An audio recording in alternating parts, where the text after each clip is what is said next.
जाकर फल तोड़ कर लाती थी, जिसे बेचकर वो अपने परिवार का पेट भरती थी। एक दिन टुनटुनी अपने फलों की टोकरी लेकर बाजार की ओर जा रही होती है, तभी उसे अपना पति बंटी कबूतर मिल जाता है। अरे दिन निकला नहीं, चल पड़ी टोकरी उठाकर, पूरा दिन बाहर बिता देती है, तब भी हमारे 2 वक्त के भोजन के लाले पड़े रहते हैं। जब ऐसे ही फटे हाल में जीवन बिताना है तो इतनी मेहनत का क्या फायदा। किस्मत से ज्यादा किसी को नहीं मिलता, इसमें भला मेरा क्या कसूर है। शायद हमारे भाग्य में इतना ही लिखा है ऊपर वाले ने। तब तक आप लोग कमेंट पे बताएं 195 into 7 कितने होते हैं। ऐसा क्यों सोचती है टुनटुनी, तुम देखना हमारी भी किस्मत एक दिन जरूर चमकेगी। होली का त्योहार आने वाला है, हम दोनों मिलकर रंग और पिचकारी की दुकान लगा लेते हैं। भगवान ने चाहा तो हमारा अच्छा मुनाफा होगा और हम भी खुशी खुशी होली मनाएंगे। पिछले साल की होली के दिन हमारे पास भोजन का भी प्रबंध नहीं था, कहीं इस साल भी ऐसा हुआ तो। अरे नहीं नहीं, ऐसा क्यों सोचती है। लाओ, तुम्हारे पास जो भी पैसे हैं मुझे दे दो, मैं थोड़ा रंग और पिचकारी लेकर आता हूँ। बंटी टुनटुनी से पैसे लेकर बाजार से रंग गुलाल पिचकारी ले आता है और वो दोनों बाजार में अपना टोकरा लेकर बैठ जाते हैं। सुबह से शाम हो जाती है, लेकिन उनके पास कोई ग्राहक नहीं आता है। कहा था न कि इस बार भी हमारे साथ ऐसा ही होगा। देखो, तुम्हारे कहने से मैंने अपनी सारी जमा पूंजी रंग और पिचकारियाँ लाने में लगा दी। अब अगर हमारा सामान नहीं बिका तो हमारे भोजन का भी ठिकाना नहीं रहेगा। हाँ टुनटुनी, ऐसा लगता है कि हम गरीब पक्षियों के लिए कोई त्योहार ही नहीं बनाए। हर कोई चमक दमक से आकर्षित होकर बड़ी बड़ी सजी हुई दुकानों से ही रंग गुलाल खरीद रहा है। हमारे टोकरे की ओर तो कोई मुड़कर भी नहीं देख रहा। मुनाफा तो छोड़ो, अगर ये सामान लागत मूल्य पर भी बिक जाए तो हमारे बच्चे कम से कम भूखे तो नहीं रहेंगे। इतना कहते हुए टुनटुनी की आंखों में आंसू आ जाते हैं। तुम सही कहती हो टुनटुनी, हम लागत मूल्य पर ही सामान बेच देते हैं। कल होली है, उसके बाद तो कोई मुफ्त में भी सामान नहीं खरीदेगा। बंटी की बात सुनकर टुनटुनी तेज तेज आवाज लगाकर अपना सामान बेचने लगती है। रंग बिरंगे रंग ले लो, पिचकारी ले लो, इससे सस्ता कहीं नहीं मिलेगा। खरीद से भी सस्ता सामान ले जाओ। पक्षियों, आज के लिए होली का स्पेशल ऑफर है, रंग बिरंगे रंग ले लो। तभी टुनटुनी को सामने से हरी तोता आता हुआ दिखाई देता है। टुनटुनी दौड़कर सामान बेचने के लिए उसकी तरफ जा रही होती है। तभी सड़क पर अपनी गाड़ी से टुनटुनी चिड़िया टकरा जाती है। हे भगवान, ये क्या हो गया। हम गरीबों के पास तो भोजन के लिए भी पैसे नहीं है। मैं टुनटुनी का इलाज कैसे कराऊंगा। तभी गाड़ी में से एक कौवा कालू सेठ बाहर आता है। मुझे माफ कर दो भाई, मैंने जानबूझकर कुछ नहीं किया। पता नहीं कैसे ये अचानक गाड़ी के सामने आ गई। कसूर आपका नहीं है सेठ जी, हमारा ही वक्त खराब चल रहा है। अगर मेरी पत्नी को कुछ हो गया तो मैं भी जान दे दूंगा। अपने नन्हे नन्हे बच्चों को मैं भूखा मरते नहीं देख सकता सेठ जी। अरे आप ऐसी बातें मत करिए, आपकी पत्नी को कुछ नहीं होगा। मैं कालू सेठ हूँ, बड़े बाजार में मेरी एक दुकान है, आपकी पत्नी का इलाज मैं करवाऊंगा। कालू कौवा अपनी गाड़ी में बिठाकर टुनटुनी और बंटी कबूतर को अस्पताल ले जाता है। आप लोगों ने बहुत अच्छा काम किया, जो समय रहते टुनटुनी को अस्पताल ले आए। इनका काफी खून बह गया है, लेकिन इलाज के बाद अभी खतरे से बाहर है। उसे होश में आने में कुछ समय लगेगा, उसके बाद आप लोग उससे मिल सकते हैं। कालू कौवा टुनटुनी के इलाज का पूरा खर्च उठा लेता है। तभी टुनटुनी को होश आ जाता है।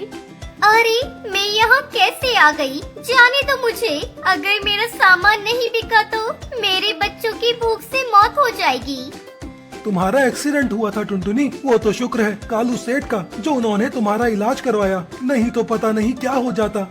अरे हाँ, याद आया, जब मैं उस तोते को रंग बेचने के लिए दौड़ी तो उसी समय कई दिनों से भोजन न करने के कारण मेरा सर चकरा गया। उसके बाद क्या हुआ मुझे कुछ याद नहीं। तुम बिल्कुल भी फिक्र मत करो टुनटुनी, कालू सेठ ने हमारा सारा सामान अच्छे दामों में खरीद लिया है और मुझे अपनी दुकान पर नौकरी दी है। अब हमारी होली भी रंगों से भरी होगी। हमारे बच्चे भी होली के दिन पकवान खाएंगे और रंग उड़ाएंगे। बंटी की बात सुनकर टुनटुनी चिड़िया बहुत खुश हो जाती है। होली के दिन अरे बच्चों, जल्दी जल्दी तैयार हो जाओ, हमें जंगल में सभी पक्षियों के साथ होली खेलने चलना है। अरे वाह पिताजी, आज तो माँ ने कितने अच्छे अच्छे पकवान बनाए हैं। पिछले साल तो होली के दिन हम कितने उदास थे, हमारे पास रंग भी नहीं थे होली खेलने के लिए। कोई बात नहीं बेटा, दुख और सुख तो जीवन में एक जरूरी अंश है। दुख सुख तो चलता रहता है, बस हमें हिम्मत नहीं हारनी चाहिए। चलो मिलकर होली मनाते हैं। इसके बाद टुनटुनी बंटी अपने बच्चों को रंग लगाते हैं। इस तरह गरीब चिड़िया की होली भी हैप्पी होली हो जाती है। चंपकवन जंगल में एक गरीब कबूतर बंटी अपने परिवार के साथ रहा करता था। बंटी कबूतर टेसू की फूलों की खेती करता था। हर साल होली पर उन्हीं फूलों से वो प्राकृतिक रंग बनाकर बेचा करता था। हालांकि इस काम में ज्यादा कमाई नहीं थी। क्या जी, सुबह से लगे हो, कब तक बनेगा आपका रंग? हमें सुंदरी चाची के घर जाना था, उसके घर होली के गीत होने वाले हैं। अरे हाँ, ऐसा करो तुम चली जाओ, मैं तो नहीं जा पाऊंगा। मैं कहती हूँ छोड़ो ये सब, जितने मन से रंग बनाते हो उतने मन से कोई खरीदता भी तो नहीं है। ले देकर एक दो रंग तो होते हैं आपके पास। अरे जरा बाजार जाकर देखो, दूर क्यों जाते हो? अपने पड़ोसी कालू भैया को ही देख लो, उन्होंने भी इस बार अपनी दुकान में होली पे नई नई चटकीली रंगों से भर रखी है। ऐसे में कौन खरीदेगा तुम्हारे फीके रंग? नहीं टुनटुनी, सब क्या कर रहे हैं ये देखकर मैं अपना काम नहीं छोड़ सकता। मेरे दादा बाबा सभी यही काम करते थे। और तुम्हें पता है टुनटुनी, असली होली तो इन्हीं टेसू के फूलों से खेली जाती है। भगवान श्री कृष्ण भी तो इन्हीं से होली खेलते थे। हाँ, लेकिन तब ये चाइनीज रंग नहीं आते थे बाजार में। समझा करो जी, अब जमाना बदल गया है। तुम कुछ भी कहो टुनटुनी, मैं काम नहीं छोड़ने वाला। मेरा तो इसी काम में मन लगता है। तुम समझते क्यों नहीं हो? तुम समझ नहीं रही हो, ये रंग प्राकृतिक है और जिन रंगों की तुम बात कर रही हो पता भी है कितने खतरनाक होते हैं। ये सब मुझे मत समझाओ। समझा सकते हो तो उन लोगों को समझाओ जो वो रंग खरीदते हैं, और वे भी तुम्हारे रंग से कई ज्यादा कीमत देकर। इतना कहकर टुनटुनी वहाँ से चली जाती है। वो चाहती थी कि बंटी टेसू की फूलों की खेती करने के बजाय कुछ ऐसा करे जिससे उसकी अच्छी कमाई हो, लेकिन बंटी तैयार नहीं था। ये बात सच थी कि बाजार में आने वाले नए नए किस्म के रंगों के मुकाबले उसके रंग ज्यादा नहीं बिकते थे। लेकिन फिर भी जंगल में कुछ पक्षी थे जो अभी भी बंटी से रंग खरीदते थे। अरे बंटी पुत्र, आज दिखा इस बार कैसा रंग बनाया है तूने। राम राम काका, इस बार फूलों की खेती बहुत अच्छी हुई है। देखो कैसे सुर्ख रंग बना है। वाह भाई, रंग तो वाकई बढ़िया है। ला दे थोड़ा सा। अरे काका, थोड़ा सा क्यों? होली नहीं खेलोगे इस बार? और मिट्टू काका नहीं आए इस बार रंग खरीदने? अरे बिट्टू, उसने तो खाट पकड़ ली है। बेटा, वैसे तो मेरा बेटा भी पहले से ही खरीद के ले आया बाजार से रंग, और बच्चों के लिए पिचकारियाँ भी। लेकिन मैंने तो कह दिया मैं होली खेलूंगा तो सिर्फ बंटी के रंग से। ये लो पैसे। तो अच्छा, मैं चलता हूँ बेटा। रुको काका, ये थोड़े से फूल भी लेते जाओ। जितना रंग बनाया है उतना रंग ही नहीं बिक रहा है, और बनाकर क्या करूँगा? ये फूल भी पड़े पड़े बेकार हो जाएंगे। पूरे जंगल में सिर्फ हरी काका ही थे जिसने पूरे जंगल में बंटी से उसका रंग खरीदा था। बंटी ने बहुत कोशिश करी, लेकिन कोई भी उससे रंग खरीदने को तैयार ही नहीं था। दूसरी तरफ बंटी के पड़ोसी कालू की दुकान खूब जोर शोर से चल रही थी। वे शहर से जो भी रंग खरीद कर लाया था वो होली से पहले ही सारे के सारे बिक गए थे। अरे कालू भैया, कहाँ चल दिए? आज दुकान नहीं खोलना क्या? अरे बंटी, माल हो तब खोलूंगा ना दुकान। कल ही सारा का सारा माल बिक गया। आज मैं शहर जा रहा हूँ माल खरीदने। वैसे तुम्हारा क्या हाल है? कुछ कमाई हुई कि नहीं? नहीं भैया, कल हरी काका आकर लेकर गए थे थोड़ा सा रंग, उसके बाद से तो कोई भी नहीं आया। कोई और आएगा भी नहीं। माफ करना बंटी, तुम्हारा धंधा तो खराब नहीं करना चाहता था। हाँ, लेकिन मुझे भी तो कमाई करनी है। अब तुम्हारी तरह बेवकूफ थोड़ी हूँ। पहले इन बेकार फूलों को उगाने में वक्त, मेहनत और पैसा बर्बाद करूँ, फिर रात दिन लगकर इनसे रंग बनाऊं, और फिर बैठकर मक्खियाँ मारूं। अब भी वक्त है, मान लो मेरी बात। मेरी दुकान पर मुझे एक पक्षी की जरूरत है। अच्छा खासा पैसा दे दूंगा तुम्हें। मुझे भी भरोसे का कबूतर मिल जाएगा और तुम्हारी भी मदद हो जाएगी। नहीं भैया, अभी नहीं। मुझे जरूरत हुई तो बताऊंगा आपको।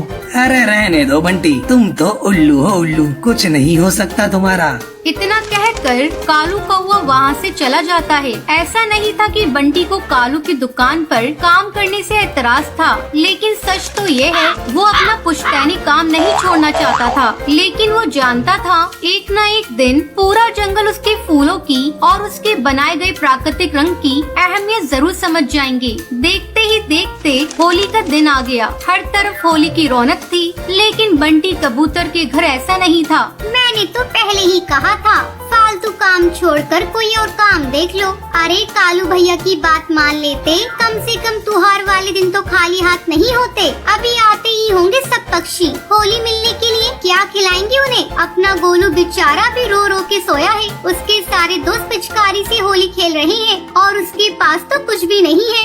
अरे क्यों नहीं है, इतना सारा रंग है तो सही। जाओ बुलाओ बाहर, में खेलूंगा उसके साथ होली। रहने दो जी, बस झूठ बोलकर कोई फायदा नहीं है। बंटी टुनटुनी को समझाने की कोशिश करता है, लेकिन तभी हरी काका अपने पोते रियो के साथ वहाँ आ जाते हैं। अरे बंटी, होली की बहुत बहुत बधाई। बेटा ये लो, बहू ने गुजिया बनाकर भेजी है। आपको भी होली की बधाई काका। भाभी को मेरी तरफ से धन्यवाद कहना। हैप्पी होली अंकल जी, और थैंक यू। थैंक यू क्यों बोल रहे हो? मैंने क्या किया? आपकी वजह से मैं ठीक हो गया, अब मुझे कहीं भी नहीं जल रहा। रियो की बात बंटी कबूतर को समझ नहीं आ रही थी। उसने हरी काका की तरफ देखा, तब उन्होंने बंटी को बताया।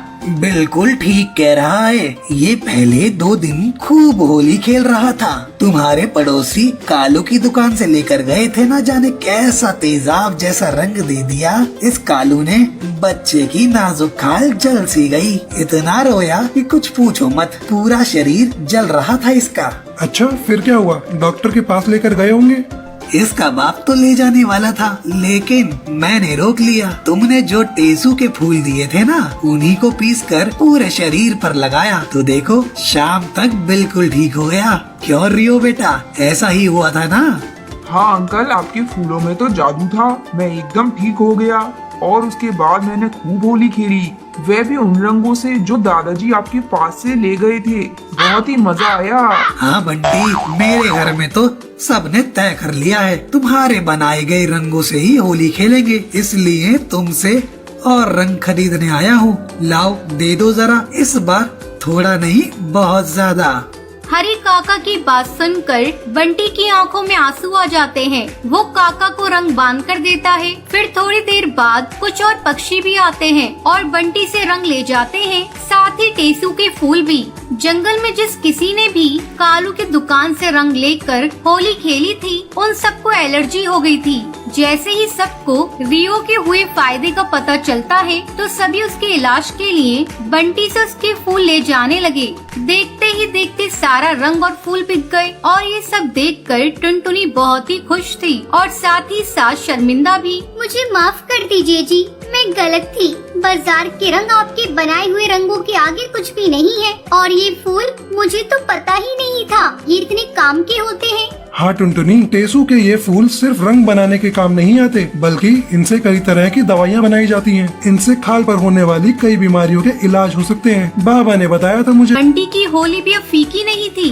और बाकियों की होली भी बिल्कुल सुरक्षित थी, क्योंकि अब सबको प्राकृतिक रंगों की अहमियत जो समझ आ गई।